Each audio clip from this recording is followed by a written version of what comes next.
The Middle East stands on a knife's edge, its fate uncertain as tensions reach a boiling point. The air is thick with anxiety, and the world holds its breath, waiting to see what will happen next. In cities across the region, daily life is overshadowed by the looming threat of conflict, and the sense of unease is palpable. Today, March 2, 2026, the world watches with apprehension and disbelief as events unfold at a dizzying pace. From New York to London, from Tehran to Tel Aviv, people gather around screens, glued to every update, every headline, every rumor. The uncertainty is global, and the stakes are higher than ever before.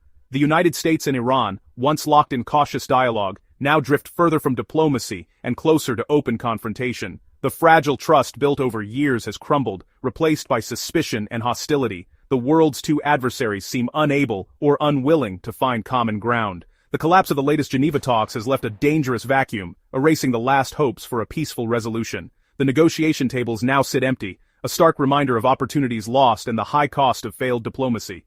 Recent U.S.-Israeli military strikes on Iranian soil, culminating in the death of Supreme Leader Ali Khamenei, have shattered old rules and crossed lines once thought inviolable.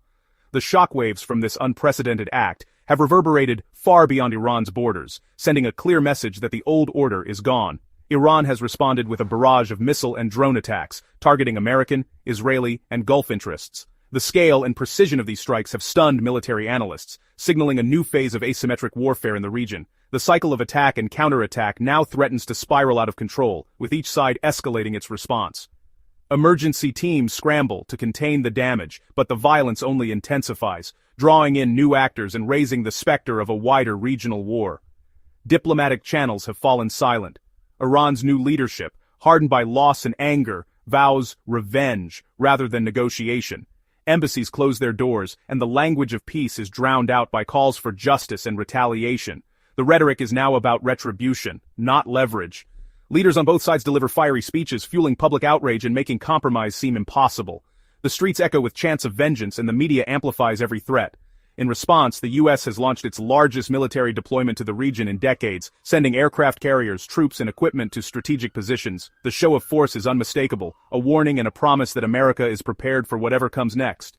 Warships and fighter jets are on high alert, their crews bracing for orders that could come at any moment. The world wonders if war can be averted, or if the region is destined for another devastating conflict. The decisions made in Washington and Tehran will ripple across the globe, affecting oil prices, financial markets, and international alliances. World leaders scramble to respond, holding emergency meetings and issuing urgent calls for restraint. The stakes could not be higher. As the world teeters on the brink, the question remains, is this truly the end of diplomacy, or can cooler heads still prevail before it's too late? The final round of Geneva negotiations, mediated by Oman, ended in deadlock. The U.S. demanded Iran dismantle key nuclear sites, surrender enriched uranium, and accept a permanent deal. Washington also insisted Iran curb its missile program and end support for regional proxies. Tehran saw these as demands for surrender, not negotiation. Iranian leaders refused to destroy their nuclear infrastructure or accept permanent restrictions, citing sovereignty. Deep mistrust, fueled by past failed efforts, made compromise impossible. Domestic pressures worsened the impasse. Iran faces economic crisis and protests, while U.S. leaders fear appearing weak. Both sides are locked into hardline positions. The talks' collapse left no path forward. Diplomacy has given way to confrontation. After the collapse of the Geneva talks, the world watched as hope for a diplomatic breakthrough vanished almost overnight. The conference rooms, once filled with tense anticipation, now stand empty, a stark reminder of what could have been. In Tehran, grief quickly turned to outrage after the assassination of Iran's supreme leader. The city's streets overflowed with mourners, their sorrow fueling a collective demand for justice and retribution. Iran's message to the world is unmistakable. There will be no more deals, only the pursuit of revenge. The government's rhetoric has hardened, and the people echo the call for a forceful response. Iranian officials now dismiss any notion of returning to the negotiating table. They see further dialogue as not just futile, but dangerously naive, a trap that could weaken their position even more. Instead, Tehran is doubling down on military readiness.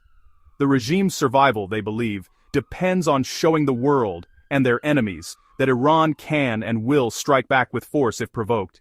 Inside Iran, the promise of revenge has become a rallying cry. It unites a nation that was once divided, channeling anger and grief into a powerful sense of national purpose and resilience.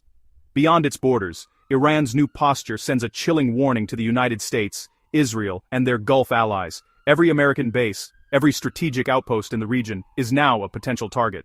U.S. forces across the Middle East are on high alert. Every installation, from sprawling air bases to remote outposts, is bracing for the possibility of sudden escalation. Iran's new leadership is betting that a strategy of deterrence, backed by credible threats and visible preparations, will be enough to prevent further attacks on their soil. But this approach carries enormous risk.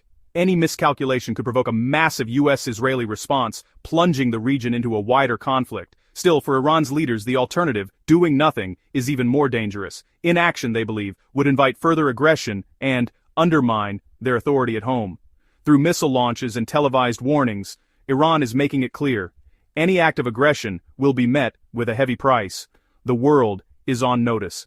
The era of negotiation has ended. In its place, a new era of retribution and confrontation has begun, with diplomacy replaced by threats and ultimatums. Iran's arsenal now includes not just missiles, but drones and regional proxy forces, tools designed to project power and keep adversaries guessing about where the next strike might come from. Across the Middle East, anxiety is rising. Civilians and soldiers alike brace for what could be a new and dangerous chapter, one where the threat of escalation looms over every border and every city.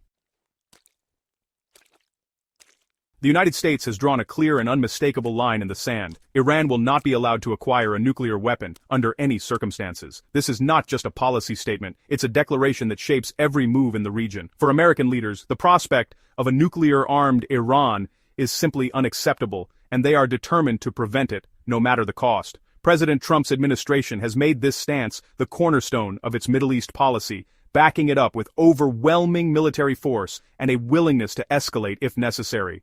The message is clear: the U.S. is prepared to use every tool at its disposal to keep Iran in check. The demands on Iran are sweeping. The U.S. insists that Iran halt its nuclear and missile programs, end its support for proxy groups across the region, and stop the repression of its own people. These are not mere suggestions, they are non-negotiable conditions for any future engagement.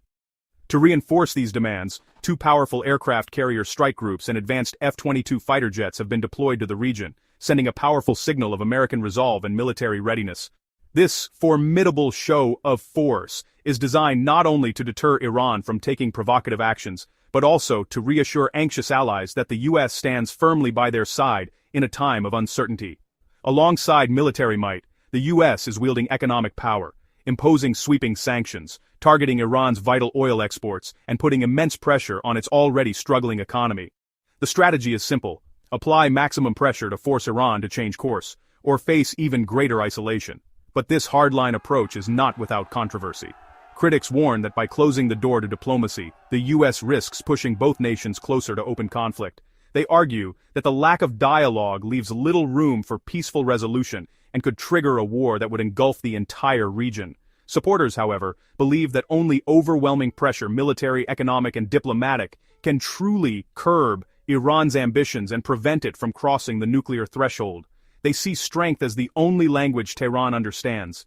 Inside the White House, officials view this as a pivotal moment, a test of American resolve and credibility on the world stage. Every decision is weighed with the knowledge that the eyes of the world are watching. The U.S. is betting that a hardline stance, backed by both military and economic might, will ultimately prevent Iran from ever becoming a nuclear power. It's a high-stakes gamble with far-reaching consequences. Yet, with so many forces in close proximity and tensions running high, the risk of miscalculation is ever present. A single mistake could ignite a conflict no one truly wants. Across the Middle East, ordinary people wake up each day uncertain about what the future holds. In Tehran, in Riyadh, in Tel Aviv, and beyond, millions watch the news, anxious about the next move in this dangerous game. The stakes could not be higher. At risk is not just the fate of one nation, but the stability of an entire region, and perhaps the peace of the world itself.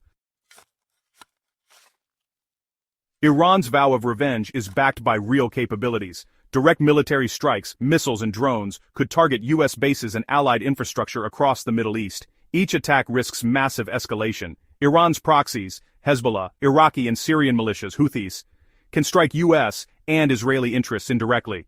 Asymmetric warfare creates constant instability. Iran's cyber capabilities threaten critical infrastructure in the U.S. and allied nations. Cyber attacks could disrupt financial systems, power grids, and more, with attribution often unclear. Retaliation could come from any direction, raising the risk of miscalculation.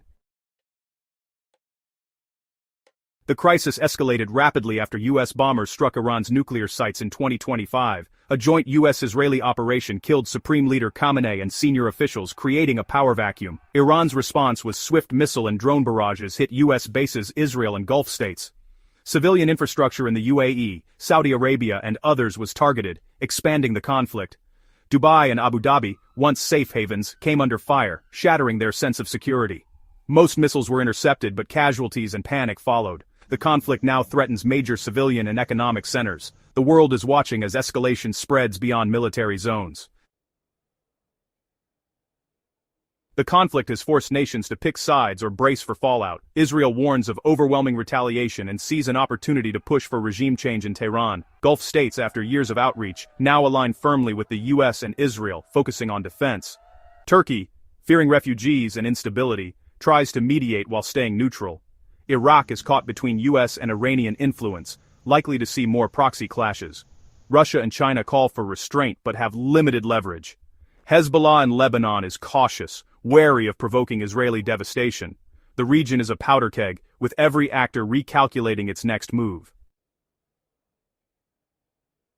War in the Middle East threatens the world's energy lifeline. Oil prices are volatile. A wider conflict could send them soaring past $100 a barrel. The Strait of Hormuz, vital for global oil, could be closed, triggering an energy crisis. Higher prices would fuel global inflation, slow growth, and risk recession. Trade disruptions would ripple through supply chains, causing shortages and price hikes. Iran's economy, already battered by sanctions, faces collapse and unrest. The leadership may endure more pain for national pride, but ordinary Iranians suffer most. The threat of war is both external and internal, military and economic. The world economy hangs in the balance.